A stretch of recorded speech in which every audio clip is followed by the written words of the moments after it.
ദിവ്യകാരുണ്യമായി ഈശോ വീണ്ടും നമ്മുടെ ജീവിതത്തിലേക്ക് ഈ കരുണയുടെ തിരുമണിക്കൂറിൽ കടന്നു വരുന്നു. കർത്താവിൻ്റെ സ്നേഹവും കരുണയും നമുക്ക് നമ്മുടെ ജീവിതത്തിലേക്ക് ഏറ്റെടുക്കാം. നമുക്ക് നമ്മുടെ കുടുംബത്തിന് വേണ്ടി പ്രാർത്ഥിക്കാം. കുടുംബാംഗങ്ങൾക്ക് വേണ്ടി പ്രത്യേകമായിട്ട് കർത്താവിൻ്റെ പദാന്തികത്തിൽ അവരെയെല്ലാം സമർപ്പിച്ചുകൊണ്ട് പ്രാർത്ഥിക്കാം. ഈശോയെ, എൻ്റെ കുടുംബത്തിന്മേൽ കരുണയായിരിക്കണമേ, എൻ്റെ കുടുംബാംഗങ്ങളുടെ മേൽ കരുണയായിരിക്കണമേ. ഈശോ, എൻ്റെ വ്യക്തിപരമായ ജീവിതത്തിൽ നിൻ്റെ കരുണയും സ്നേഹവും ഏറ്റെടുക്കുവാനുള്ള അഭിഷേകം കൃപ എനിക്ക് നൽകണമേ. മുന്നോട്ടുള്ള ജീവിതയാത്രയിൽ ഈ കരുണയുടെ സാക്ഷികളായി തീരുവാനുള്ള കൃപയും അഭിഷേകവും എന്നിലേക്ക് വർഷിക്കണമേ. ഈശോ കരുണയായി, സ്നേഹമായി, നമ്മളുടെ സൗഖ്യമായിട്ട് നമ്മളെ കൃപയും അഭിഷേകവും പ്രത്യേകമായിട്ട് പരിശുദ്ധാത്മാവിൻ്റെ നിറവും കൊണ്ട് നമ്മുടെ ജീവിതമൊക്കെ ഈശോയ്ക്ക് ഇഷ്ടമുള്ള ഒരു ജീവിതമാക്കി തീർക്കുവാൻ ഈശോ തന്നെ നമ്മുടെ ജീവിതത്തിലേക്ക് കടന്നു വരുമ്പോൾ അവിടുത്തെ സ്തുതിക്കുവാനും ആരാധിക്കുവാനും അല്ലാതെ മറ്റെന്ത് ചെയ്യുവാനാണ് നമുക്ക് സാധിക്കുക? നമ്മുടെ ജീവിതത്തിലേക്ക്, നമ്മുടെ മധ്യത്തിലേക്ക് കടന്നു വന്ന ഈ ദിവ്യകാരുണ്യത്തെ കരങ്ങളുയർത്തി നമുക്ക് സ്തുതിച്ച് ആരാധിക്കാം. ഹല്ലേലൂയ. ഈശോയെ നന്ദി, ആരാധന ആരാധന ആരാധന. Hallelujah hallelujah. ഈശോയെ നന്ദി, ആരാധന ആരാധന ആരാധന. Hallelujah hallelujah. ഈശോയെ നന്ദി, ആരാധന ആരാധന ആരാധന. Hallelujah hallelujah. ഈശോയെ നന്ദി, ഈശോയെ സ്തുതി, ഈശോയെ ആരാധന. Hallelujah hallelujah. ഈശോയെ ആരാധന ആരാധന ആരാധന ആരാധന. Hallelujah hallelujah. ഈശോയെ നന്ദി, ഈശോയെ സ്തുതി, ഈശോയെ ആരാധന. Hallelujah hallelujah. ഈശോയെ നന്ദി, ഈശോയെ സ്തുതി, ഈശോയെ ആരാധന. Hallelujah hallelujah hallelujah. ഈശോയെ സ്തുതി, ഈശോയെ ആരാധന. പ്രിയമുള്ളവരെ, പരിശുദ്ധാത്മാവിൻ്റെ വലിയ പന്തക്കുസ്ത അനുഭവത്തിനു വേണ്ടി ഈ ദിവസങ്ങളിൽ പ്രത്യേകമായിട്ട് നമ്മൾ പ്രാർത്ഥിക്കുന്നു. കർത്താവിൻ്റെ കരുണയും സ്നേഹവും ദിവ്യകൂദാശയിൽ എത്രമാത്രം നമുക്കായിട്ട് അവൻ തന്നെ പങ്കുവെച്ചു തരുന്നു എന്ന് നമുക്ക് മനസ്സിലാക്കി തരുന്നത് പരിശുദ്ധാത്മാവാണ്. ഈശോ പറയുന്നൊരു വചനമുണ്ട് യോഹന്നാൻ്റെ സുവിശേഷത്തിൽ, സഹായകൻ വന്നു കഴിയുമ്പോൾ അവൻ എല്ലാ കാര്യങ്ങളും നിങ്ങളെ പഠിപ്പിക്കുകയും ഞാൻ പറഞ്ഞ കാര്യങ്ങൾ നിങ്ങളെ അനുസ്മരിപ്പിക്കുകയും ചെയ്യും. ഇതാണ് സഹായകൻ്റെ നമ്മുടെ ജീവിതത്തിൽ അവൻ നടത്തുന്ന പ്രവർത്തനം. എല്ലാ കാര്യങ്ങളും, നമ്മുടെ ആത്മീയതയ്ക്ക് വേണ്ടിയുള്ള കാര്യങ്ങൾ, നിത്യതയ്ക്ക് വേണ്ടിയുള്ള കാര്യങ്ങൾ, സ്വർഗരാജ്യം, നിത്യജീവൻ, നമുക്ക് ലഭ്യമാകുന്ന വഴികൾ, നമ്മൾ വിശുദ്ധിയിൽ ചരിക്കേണ്ട കാര്യങ്ങളെല്ലാം പരിശുദ്ധാത്മാവ് നമുക്ക് പറഞ്ഞു തരും. വലിയ വെളിപാടുകളായിട്ട്, കൃപകളായിട്ട്, അഭിഷേകമായിട്ട് പരിശുദ്ധാത്മാവ് ഈശോ പറയുകയാണ് എല്ലാ കാര്യങ്ങളും നമ്മെ പഠിപ്പിക്കും. അതുപോലെ തന്നെ ഈശോ പറഞ്ഞു വെച്ച, ഈശോ പഠിപ്പിച്ച, ഈശോ ചെയ്ത എല്ലാ കാര്യങ്ങളും അവൻ വന്നു കഴിയുമ്പോൾ നിങ്ങളെ അനുസ്മരിപ്പിക്കുകയും ചെയ്യും. പ്രിയമുള്ളവരെ, ഈ പരിശുദ്ധാത്മാവിനെ നമ്മൾ ഹൃദയത്തിൽ ഏറ്റെടുക്കണമെങ്കിൽ, ഈ പരിശുദ്ധാത്മാവ് വരുമ്പോൾ നമ്മുടെ ജീവിതത്തിൽ വലിയ അഭിഷേകത്തോടെ ഈ ആത്മാവിനെ നമ്മുടെ ഹൃദയത്തിലേക്ക് സ്വീകരിക്കണമെങ്കിൽ നമ്മൾ എന്താണ് ചെയ്യേണ്ടത്? പൗലോസ്ലീഹ പറയുന്ന ഒരു കാര്യമുണ്ട്, എൻ്റെ കൈവയ്പിലൂടെ നിങ്ങൾക്ക് ലഭിച്ച ആത്മാവിനെ വീണ്ടും ഉജ്ജ്വലിപ്പിക്കണമെന്ന് ഞാൻ നിങ്ങളോട് ആജ്ഞാപിക്കുന്നു എന്ന്. മമോദീസായിലൂടെ നമുക്ക് പരിശുദ്ധാത്മാവിനെ കിട്ടിക്കഴിഞ്ഞു. മമോദീസായിലൂടെ നമുക്ക് പരിശുദ്ധാത്മാവിൻ്റെ വരങ്ങളും ഫലങ്ങളും എല്ലാം നമ്മുടെ ജീവിതത്തിലേക്ക് അഭിഷേകമായി, കൃപയായി ദൈവം തന്നെ നമ്മുടെ പേര് വിളിച്ച് നമ്മളെ വേർതിരിച്ച് നമ്മളെ അഭിഷേകം ചെയ്തു കഴിഞ്ഞു. പരിശുദ്ധാത്മാവിൻ്റെ വീണ്ടും വരവലല്ല, അതിലൊക്കെ ഉപരിയായിട്ട് പരിശുദ്ധാത്മാവ് മമോദീസ എന്ന ആ വലിയ കുദാശയുടെ സമയത്ത് നമ്മുടെ ഹൃദയത്തിലേക്ക്, നമ്മുടെ ജീവിതത്തിലേക്ക്, നമ്മുടെ വ്യക്തിത്വത്തിലേക്ക്, നാം ആയിരിക്കുന്ന എല്ലാ അവസ്ഥകളിലേക്കും പരിശുദ്ധാത്മാവ് വന്നു കഴിഞ്ഞു. എന്നാൽ ഇന്ന് ചെയ്യേണ്ട ഒരു കാര്യം എന്തെന്ന് ചോദിച്ചാൽ, ഈ മാമോദീസായിലൂടെ നമുക്ക് ലഭിച്ച ഈ ആത്മാവിനെ നമ്മൾ വീണ്ടും ഉജ്ജ്വലിപ്പിക്കണം. കൃപയായി, അഭിഷേകമായി, വരങ്ങളായി, ഫലങ്ങളായി, നമ്മുടെ ജീവിതത്തിൻ്റെ ഭാഗമായി പരിശുദ്ധാത്മാവ് എന്നും ജ്വലിച്ചുകൊണ്ട് ക്രിസ്തീയ ജീവിതത്തിൽ നമ്മളെ നയിക്കണം. അതാണ് ദൈവത്തിൻ്റെ അഭിലാഷം എന്ന് പറയുന്നത്. പരിശുദ്ധാത്മാവ് നമ്മളിൽ വസിക്കുന്നുണ്ട്. നമ്മുടെ ജീവിതത്തിലെ ആത്മീയമായ, ഭൗതികമായ എല്ലാ കാര്യങ്ങളിലും പരിശുദ്ധാത്മാവ് നമ്മെ നയിക്കും. പരിശുദ്ധാത്മാവ് നമ്മളെ പരിപാലിക്കും. അതാണ് ഈശോ സഹായകൻ വന്നു കഴിയുമ്പോൾ എല്ലാ കാര്യങ്ങളിലും അവൻ്റെ കൈയൊപ്പ് നിങ്ങളുടെ ജീവിതത്തിൽ ഉണ്ടാവുമെന്ന് പറഞ്ഞതിൻ്റെ അർത്ഥം. സ്ലീഹന്മാര് ഈശോയുടെ സ്വർഗാരോപണത്തിന് ശേഷം പരിശുദ്ധാത്മാവിന് വേണ്ടി എന്താണ് ചെയ്തിരുന്നത്? നമ്മുടെ ജീവിതത്തിൽ പരിശുദ്ധാത്മാവ് പെന്തക്കുസ്ത അനുഭവം വന്നു കഴിഞ്ഞു. മാമോദീസായിലൂടെ വീണ്ടും നമ്മൾ പരിശുദ്ധാത്മാവിനെ എങ്ങനെ ഉജ്ജ്വലിപ്പിക്കണം? സ്ലീഹന്മാര് ചെയ്ത അതേ പ്രവൃത്തികളിലൂടെ ആയിരിക്കണം നമ്മൾ ഈ പെന്തക്കുസ്ത അനുഭവത്തിനായിട്ട്, ആ വീണ്ടും ഉജ്ജ്വലിപ്പിക്കുന്ന അനുഭവത്തിനു വേണ്ടി നമ്മെ തന്നെ ഒരുക്കേണ്ടത്. ലൂക്കായുടെ സുവിശേഷം 24 അധ്യായം 53 വചനം ഇപ്രകാരമാണ് പറയുന്നത്. അവരെ ഈശോ ആശീർവദിച്ച് അവൻ സ്വർഗത്തിലേക്ക് സംവഹിക്കപ്പെട്ടതിനു ശേഷം സ്ലീഹന്മാർ ചെയ്തത്, ലൂക്കായുടെ സുവിശേഷം 24 അധ്യായം 53 വചനത്തിലുണ്ട്. അവർ ദൈവത്തെ സ്തുതിച്ചുകൊണ്ട് സദാസമയവും ദേവാലയത്തിൽ കഴിഞ്ഞുകൂടി.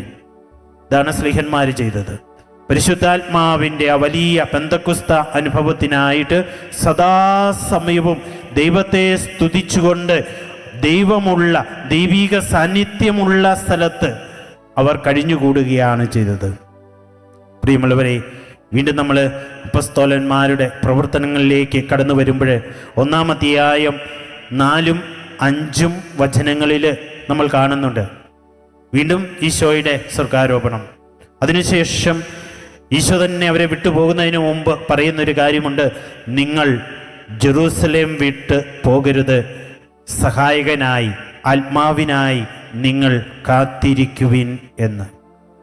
ഈശോ ജെറൂസലേം വാഗ്ദാനങ്ങളുടെ പേടകത്തിൻ്റെ ആ വലിയ സാന്നിധ്യമുള്ള, ദൈവീക സാന്നിധ്യമുള്ള, ദൈവീക അഭിഷേകമുള്ള, കൃപയുള്ള ആ വലിയ ദൈവ സാന്നിധ്യത്തിൻ്റെ നഗരത്തെ വിട്ട് നിങ്ങൾ പോകരുത് എന്ന് പറയുമ്പോൾ, ദൈവീക സാന്നിധ്യമുള്ള നമ്മുടെ ജീവിതത്തിൻ്റെ ഒരു വിളിയുണ്ട്.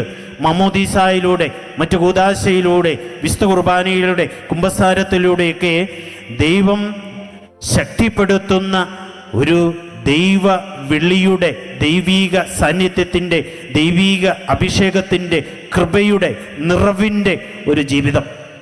ഒരുപക്ഷെ കുടുംബജീവിതത്തിൽ അതൊരു ദാമ്പത്യ ബന്ധമാവാം, സന്യാസ ജീവിതത്തിൽ അതൊരു ദൈവത്തിനായിട്ട് സമർപ്പിക്കപ്പെട്ട ഒരു ജീവിതമാകാം, അല്ലെങ്കിൽ ദൈവത്തിനു വേണ്ടി എല്ലാം മാറ്റിവെച്ചിട്ട് ദൈവഹിതമനുസരിച്ച് ജീവിക്കുന്ന വ്യക്തികളുടെ ജീവിതത്തിൽ ദൈവിക സാന്നിധ്യത്തിൽ വസിക്കുന്ന ആ വിളിയാവാം. നമ്മുടെ ജെറൂസലേം വിശുദ്ധിയിൽ നമ്മൾ ജീവിച്ചുകൊണ്ട് ആ ജെറൂസലേം വിട്ടുപോകാതെ നമ്മുടെ വിളിയിൽ ഉറച്ചു നിന്നുകൊണ്ട്, നമ്മുടെ വിളിയിൽ ദൈവത്തിൻ്റെ ഹിതമെന്തെന്ന് മനസ്സിലാക്കിക്കൊണ്ട് ഏറ്റവും വിശുദ്ധിയോടെ നമ്മുടെ വിളിയെ ഹൃദയത്തോട് ചേർത്ത് വെച്ചുകൊണ്ട് ജീവിക്കുമ്പോഴാണ് പരിശുദ്ധാത്മാവിൻ്റെ വീണ്ടും ഉജ്ജ്വലനം നമ്മുടെ ജീവിതത്തിൽ സംഭവിക്കുന്നത്. സങ്കീർത്തനം 51 സങ്കീർത്തനം 18 വചനം ഇപ്രകാരമാണ് പറയുന്നത്. ജെറൂസലേമിൻ്റെ മതിലുകൾ പുതുക്കി പണിയണമേ എന്ന്. ഒരുപക്ഷെ നമ്മുടെ ജീവിതത്തിൽ മാമോദീസായിലൂടെ, സമർപ്പണത്തിൽ, വിവാഹത്തിലൂടെയൊക്കെ നമ്മുടെ ഒരു ദൈവീക അന്തസ്, ദൈവീക വിളി, അഭിഷേകത്തിൻ്റെ നിറവുള്ള ആ ദൈവീക സാന്നിധ്യത്തെ സമർപ്പിക്കപ്പെട്ട ഈ ജീവിതം ഒരുപക്ഷെ ഈ ലോകത്തിനോട് നമ്മൾ അനുരൂപരായി മാറിയപ്പോൾ, പാപത്തിൽ വീണപ്പോൾ, തിന്മയുടെ ലോകത്തിലൂടെ ചരിച്ചപ്പോഴൊക്കെ നമ്മളിലേക്ക് നമ്മുടെ ആ ജെറൂസലേമിൻ്റെ മതിലുകളൊക്കെ അത് ഒരുപക്ഷേ പല രീതികളിൽ അത് നാമാവിശേഷമായി പോയിക്കൊണ്ടിരിക്കുകയായിരിക്കാം, തകർന്ന് തരിപ്പണമായിക്കൊണ്ടിരിക്കുകയായിരിക്കും. അതുകൊണ്ടാണ് സങ്കീർത്തകൻ പ്രാർത്ഥിക്കുന്നത്, ജെറൂസലേമിൻ്റെ മതിലുകൾ പുതുക്കി പണിയണമേ എന്ന്. വിശുദ്ധ കുർബാനയിലൂടെ, കുംഭസാരത്തിലൂടെ നമ്മൾ നമ്മുടെ ജീവിത അന്തസ്സിൻ്റെ, സമർപ്പണത്തിൻ്റെ, കുടുംബജീവിതത്തിൻ്റെ, നമ്മുടെ ജെറൂസലേമിൻ്റെ മതിലുകൾ വിശുദ്ധീകരിക്കുവാൻ വേണ്ടി പുതുക്കി പണിയുമ്പോൾ പരിശുദ്ധാത്മാവിൻ്റെ അഭിഷേകം നമ്മുടെ ജീവിതത്തിലേക്ക് കടന്നു വരും. വീണ്ടും സ്ലീഹന്മാർ ദേവാലയത്തിൽ നമ്മൾ കണ്ടു കഴിഞ്ഞു. ലൂക്കായുടെ സുവിശേഷം 24-ാം അധ്യായത്തിൽ ദേവാലയത്തിൽ സദാസമയവും ദൈവത്തെ സ്തുതിച്ചുകൊണ്ടവർ കഴിഞ്ഞുകൂടി എന്ന്. ലോകത്തിൽ നിന്ന്, ലോകത്തോടുള്ള ബന്ധം, ലോകവുമായിട്ടുള്ള ആ മമത പൂർണ്ണമായിട്ട് വിച്ഛേദിച്ചുകൊണ്ട് ലോകത്തിലേക്ക് പോകാതെ ദേവാലയത്തിനുള്ളിൽ, ദൈവിക സാന്നിധ്യത്തിനുള്ളിൽ, കർത്താവിൻ്റെ സാന്നിധ്യത്തിലായിരുന്നു കൊണ്ട് ലോകത്തോടുള്ള സകല ബന്ധവും വിച്ഛേദിച്ചുകൊണ്ട്, ലോകത്തിൽ നിന്ന് അകന്നുകൊണ്ട് അവരാത്മാവിനു വേണ്ടി പ്രാർത്ഥിച്ചു. ലൂക്കായുടെ സുവിശേഷം പറയാണ്, സദാസമയവും അവർ ദേവാലയത്തിൽ കഴിച്ചുകൂട്ടി ദൈവത്തെ സ്തുതിച്ച് പ്രാർത്ഥിച്ചുകൊണ്ടിരുന്നു എന്ന്. പ്രിയമുള്ളവരെ, നമ്മുടെ ജീവിതത്തിൽ ഈ ദാഹം, ദൈവത്തിനായിട്ടുള്ള ദാഹം, നമ്മുടെ ജീവിതത്തിൽ ലോകത്തിനോടുള്ള ആ ദാഹമെല്ലാം മാറ്റിവെച്ചിട്ട് ദൈവത്തിന് വേണ്ടിയുള്ള വലിയ ദാഹത്തോടെ ദൈവിക ആത്മാവിന് വേണ്ടി നമ്മൾ സദാസമയവും പ്രാർത്ഥിച്ചു കൊണ്ടിരിക്കുമ്പോൾ തീർച്ചയായിട്ടും ആ വലിയ ദാഹത്തെ ദൈവം കാണും. യോഹന്നാന്റെ സുവിശേഷം 7-ാം അധ്യായം 37-ാം വചനത്തിൽ ഈശോ പറയുന്നൊരു കാര്യമുണ്ട്, ആർക്കെങ്കിലും ദാഹിക്കുന്നുവെങ്കിൽ അവരെൻ്റെ അടുക്കൽ വരട്ടെ. പ്രിയമുള്ളവരെ, നമ്മുടെ ആ വലിയ ദാഹം ആത്മാവിനു വേണ്ടിയാണെങ്കിൽ തീർച്ചയായിട്ടും ഈ ദാഹത്തോടെ നമ്മൾ പ്രാർത്ഥിക്കേണ്ടത് ദൈവീക സാന്നിധ്യത്തിൻ്റെ മുമ്പിലാണ്, വിശുദ്ധ കുർബാനയിലാണ്, കുംഭസാരത്തിലാണ്. നമ്മൾ ദൈവീക സാന്നിധ്യത്തിൻ്റെ മുമ്പിൽ ആരാധനയിലായിരുന്നു കൊണ്ടാണ്, കർത്താവേ നീ എനിക്ക് മാമോദീസായിലൂടെ നൽകിയ ഈ പരിശുദ്ധ ആത്മാവിനെ വീണ്ടും ജ്വലിപ്പിക്കണമേ എന്ന് നമ്മൾ പ്രാർത്ഥിക്കേണ്ടത്. പ്രിയമുള്ളവരെ, ഒരു പെന്തക്കുസ്ത അനുഭവത്തിനായി നമ്മൾ പ്രാർത്ഥിക്കുമ്പോൾ ഇങ്ങനെയുള്ളൊരു പ്രാർത്ഥന നമുക്കുണ്ടാകട്ടെ. വീണ്ടും അപ്പസ്തോലന്മാരുടെ പ്രവർത്തനങ്ങൾ 1-ാം അധ്യായം 14-ാം വാക്കിൽ നമ്മൾ കാണുന്നുണ്ട്, ഏക മനസ്സോടെ. അതിനർത്ഥം വിഭാഗീയതയില്ലാതെ, സ്വാർത്ഥതയില്ലാതെ, നിർബന്ധ ബുദ്ധികളില്ലാതെ, വിമർശന ബുദ്ധിയില്ലാതെ, അബദ്ധധാരണകളില്ലാതെ ഏക മനസ്സോടെ കർത്താവിൻ്റെ ആത്മാവിനു വേണ്ടി പ്രാർത്ഥിക്കുമ്പോഴാണ് പ്രിയമുള്ളവരെ ആത്മാവ് നമ്മളിലേക്ക് നിറഞ്ഞ് കവിഞ്ഞ് ഒഴുകുക. ആത്മാവിനാൽ നമ്മൾ നവീകരിക്കപ്പെടുക. ആത്മാവ് ശക്തിയോടെ നമ്മുടെ ജീവിതത്തിൽ പ്രവർത്തിക്കുന്നത്, വീണ്ടും ഒരു ഉജ്ജ്വലിപ്പിക്കൽ നമ്മുടെ ജീവിതത്തിൽ സംഭവിക്കുക.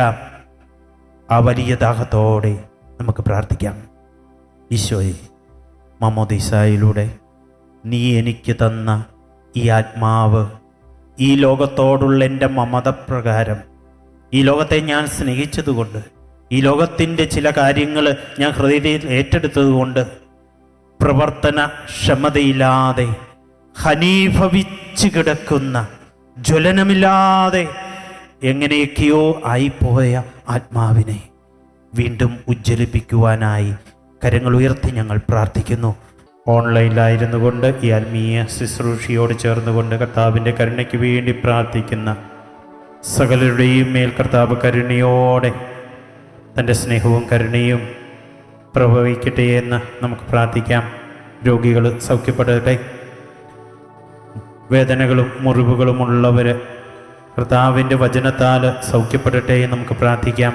കർത്താവിൻ്റെ കരുണ സകല കുടുംബങ്ങളുടെ മേൽ ഉണ്ടാവട്ടെ. ഒരിക്കൽ കൂടി നമ്മായിരിക്കുന്ന അവസ്ഥയും കർത്താവിൻ്റെ കരുണയ്ക്ക് മുമ്പിൽ സമർപ്പിച്ചുകൊണ്ട്, ഈശോയെ കരുണയോടെ എൻ്റെ ജീവിതത്തെ ഏറ്റെടുക്കണമേ, എൻ്റെ ജീവിതത്തെ നയിക്കണമേ, ആത്മാവിനാൽ എന്നെ അഭിഷേകം ചെയ്യണമേ എന്ന് പ്രാർത്ഥിച്ചുകൊണ്ട് ഈ സമാപന ആശീർവാദം നമുക്ക് സ്വീകരിക്കാം.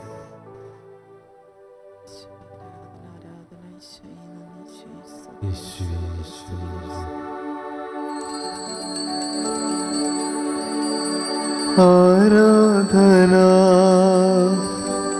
ആരാധന ആരാധന യേശുനാഥ. പരിശുദ്ധ പരമമാ ദിവ്യകാരുണ്യമേ, എന്നുമെന്നും അങ്ങേക്കാരാധന, എന്നുമെന്നും അങ്ങേക്കാരാധന,